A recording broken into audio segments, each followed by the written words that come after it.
Dona Maria II, April 4, 1819, November 15, 1853, the Educator, Portuguese, a Educadora, or the Good Mother. Reigned as Queen of Portugal from 1826 to 1828, and again from 1834 to 1853. Born in Rio de Janeiro, she was the first child of Emperor Dom Pedro I of Brazil and Empress Dona Maria Leopoldina, and thus a member of the House of Braganza. One of the two surviving children born when Pedro was still heir apparent to Portugal, she inherited Portuguese titles and was placed in the line of succession to the former Portuguese throne, even after becoming a member of the Brazilian imperial family, from which she was excluded in 1835 after her definitive ascension to the Portuguese throne.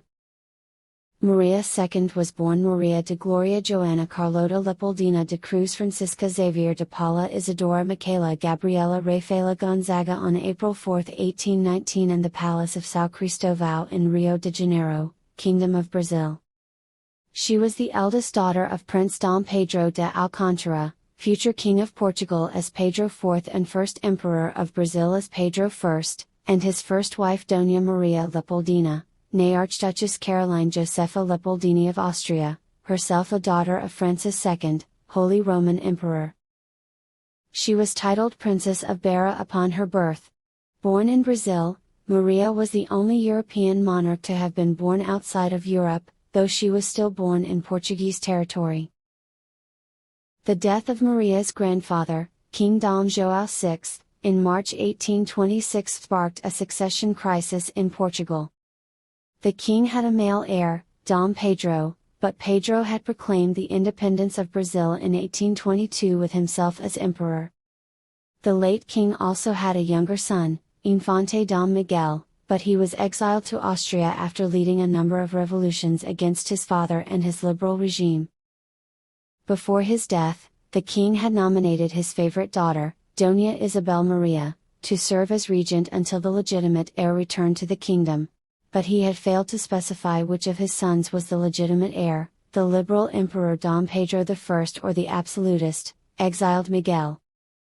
Most people considered Pedro to be the legitimate heir, but Brazil did not want him to unite Portugal and Brazil's thrones again.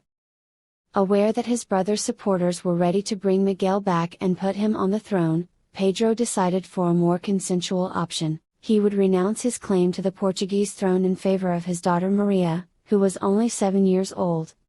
And that she was to marry her uncle Miguel, who would accept the liberal constitution and act as a regent until his niece reached the age of majority. Miguel pretended to accept, but upon his arrival in Portugal, he immediately deposed Maria and proclaimed himself king, abrogating the liberal constitution in the process. During his reign, Maria traveled to many European courts, including her maternal grandfathers in Vienna, as well as London and Paris. Maria's first reign was interrupted by the absolutist uprising led by her uncle, fiancé and regent Miguel, who proclaimed himself King of Portugal on June 23, 1828. Then began the liberal wars that lasted until 1834, the year in which Maria was restored to the throne and Miguel exiled to Germany. The Marquis of Barbacena, arriving in Gibraltar with the princess on September 3, 1828, was informed by an emissary of what was happening in Portugal. He had the foresight to understand that Miguel had come from Vienna determined to put himself at the head of the absolutist movement, advised by Prince Clemens von Metternich, who was directing European politics, and so it was dangerous for the young queen to go to Vienna. Taking responsibility, he changed the direction of the journey, and departed for London, where he arrived on 7th of October. English policy was not conducive to its purpose. The Duke of Wellington's office openly sponsored Miguel, so the asylum the Marquis had sought was not safe. Maria II was received in court with the honours due to her high rank, but the British prevented their subjects or Portuguese émigrés to go to reinforce the garrison of the island Terceira. Miguel's coup d'état had not gone unopposed. On May 16, 1828, the garrison of Porto revolted, and in Lagos an infantry battalion did likewise. The revolts were stifled. Saldanha, Palmela, and others, who had come to take charge of the movement in Porto, re-embarked on the ship Belfast, which had brought them, the Porto garrison, reinforced by the academic volunteers of Coimbra and other liberal troops, immigrated to Galicia and from there to England. At the head of a small liberal expedition, the Marquis of Saldanha attempted to disembark in Terceira, Azores, but was not allowed to take the English crews, whose vigilance he could not avoid for some time after the Count of Villaflor, later of Terceira, was able to disembark. In time, because in August 1829 appeared in front of the island a huge Miguelist squadron that landed a body of disembarkation. Then there was the Battle of 11th of August in the village of Praia, where the Miguelists were defeated. When the immigrants in England received the news of the victory, they felt great enthusiasm. They soon lost hope of knowing that the young queen was returning to the Brazilian Empire to her father. In fact, the situation of Maria II in the English court, next to the ministry and the power, became embarrassing and humiliating. The Queen left London to meet her future stepmother, Amalie of Leuchtenberg. They left together on August 30, 1829 for Rio de Janeiro, arriving on 16 October. The constitutional cause was thought to have been lost. The dispersed émigrés, France, England and Brazil, were divided into rival factions. Only Terceira Island recognized the constitutional principles, and even there appeared Miguelist guerrillas. France was ready to recognize Miguel's government when the Revolution of July broke out in Paris in 1830, which encouraged the Portuguese liberals. On April 7, 1831, Dom Pedro first abdicated the imperial crown of Brazil on behalf of his son Dom Pedro II, Maria's younger brother, and came to Europe with his daughter and his second wife, to support his daughter's rights to the crown from Portugal and joined the forces loyal to Maria in the Azores in their war against Miguel. He took the title of Duke of Braganza, and regent in her name. Almost at the same time the regency of the Ilha Terceira, named by Pedro and composed of the Marquis of Palmela, the Count of Villaflor and José Antonio Guerreiro, prepared an expedition that soon took possession of the Azores. While extending the constitutional territory, Pedro disembarked in France, being welcomed with sympathy by the new government and by Louis-Philippe I. Miguel's government had defied the immunities of French subjects, had not at once satisfied the complaints of the French government, which had sent a squadron commanded by Admiral Roussan to force the bar of Lisbon and impose humiliating conditions of peace. Pedro left his daughter in Paris to finish her education, delivered to her stepmother, Empress Amalie, with good masters, and left for the Azores at the head of an expedition organized on the island of Belle Isle, bringing his supporters together. Arriving in the Azores on March 3, 1832, he formed a new ministry, assembled a small army, whose command he gave to the Count of Villaflor, and carried him aboard a squadron which he delivered to the English officer Sartorius, and departed for mainland Portugal. 8th of July at Memoria Beach in Madison Hose. It was followed by the siege of Porto and a series of battles until, on July 24, 1833, the Duke of Terceira entered victorious in Lisbon, having won the Battle of Cova de Piedade the day before. Porto and Lisbon, the main cities, were in the power of the liberals. Pedro came to Lisbon, and summoned his daughter from Paris, forcing his brother, Miguel to abdicate in 1834. Maria was thereupon restored to the throne, and obtained an annulment of her betrothal.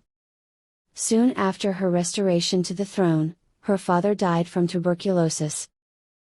On February 7, 1833, in order to protect the Queen, the 2nd Lancers Regiment was created, first known as the Regimento de Lanceros da Rainha, Queen's Lancers Regiment, with the motto Mort ou Gloria, Death or Glory, the same as the 17th Lancers, since Lieutenant Colonel Sir Anthony Bacon was its first commander, a fortunate coincidence since the Queen's name was Maria de Gloria. Occupying the Portuguese throne, Maria II was still heir presumptive to her brother Pedro II as Princess Imperial of Brazil, until her exclusion from the Brazilian line of succession by Law No. 91 of October 30, 1835. Maria married Auguste, Duke of Leuchtenberg, son of Eugène de Beauharnais and grandson of the Empress Josephine of France. on January 26, 1835, at the age of 15. However, he died only 2 months later, on March 28, 1835. On April 9, 1836, Maria married the cultured and able Prince Ferdinand of Saxe-Coburg and Gotha. In accordance with Portuguese law, he was proclaimed King Dom Fernando II upon the birth of their first child and heir, Pedro. In 1842, Pope Gregory XVI presented Maria with a golden rose. Maria's reign saw a revolutionary insurrection on May 16, 1846, but this was crushed by royalist troops on February 22, 1847, and Portugal otherwise avoided the European Revolution of 1848. Maria's reign was also notable for a public health act aimed at curbing the spread of cholera throughout the country. She also pursued policies aimed at raising the levels of education throughout the country. From her first pregnancy at the age of 18, Maria II faced problems in giving birth, with prolonged and extremely difficult labor.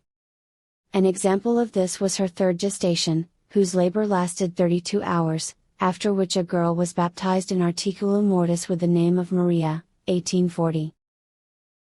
At 25 years of age and in her fifth gestation, Maria II became obese and her births became even more complicated. In 1847, the fetal distress that preceded the birth of her eighth child, the Infante Augusto, Duke of Coimbra, brought to the world a child quite purple and with little breathing. The dangerous routine of successive pregnancies, coupled with obesity, which eventually caused her heart problems, and the frequency of dystocic births, worrisome, especially as a multiparous woman, led doctors to warn the Queen about the serious risks she would face in future pregnancies. Indifferent to the warnings, Maria II merely replied, "If I die at my post." On November 15, 1853, 13 hours after the onset of labor of the stillborn infant Eugenio, her 11th child, Maria II died at the age of 34. The announcement of death was published in the Government Gazette of November 16, 1853. Necessidades Palace, November 15, 1853, at half an hour after noon. Her Majesty the Queen began to notice announcements of childbirth at 9:30 on the night of the day. Difficulties appeared in the progress of the same childbirth, which forced the doctors to resort to operations, for which the extraction of an infant was obtained, of time, which received the baptism before being extracted. The result of these operations took place at 10 o'clock in the morning. Unfortunately, after an hour and a half, Her Majesty, exhausted from all strength, declared, "I surrender my soul to God after having received all the sacraments." In a letter dated November 28, 1853, the Duchess of Fischelio, the Queen's lady-in-waiting, reported the outcome to her brother, the second Count of Lavraju. At 2 o'clock after midnight from the 14th to the 15th, I was ordered to go to the palace, where I arrived at about 3 o'clock. I found the Empress in the Queen's room, where I immediately entered, thinking Her Majesty troubled, and even little then we left the immediate room and asked Teixeira what he thought, telling us, "Your Majesty is going well, but slowly." I did not like it, and it was like that, until Teixeira called the doctors, who were out and who had not seen the Queen. And as soon as they examined her, the horrible operation was decided. The doctors were Teixeira, Fardo, Kessler, Elias, and Benavides. Kessler immediately dismissed the case as very dangerous. The operation was begun. I climbed onto the bed. On the right side, the Empress, full of tears, the Queen, with no fainting, but with a very bad opinion, and, complaining that she was suffering enough, said in her natural voice, "O Teixeira, if I am in danger, tell me, do not deceive me." Queen Maria II is remembered as a good mother and a kind person who always acted according to her convictions in her attempt to help her country. She was later given the nickname the Good Mother. Thanks for watching HerStory channel. Don't forget to like the video and subscribe our channel.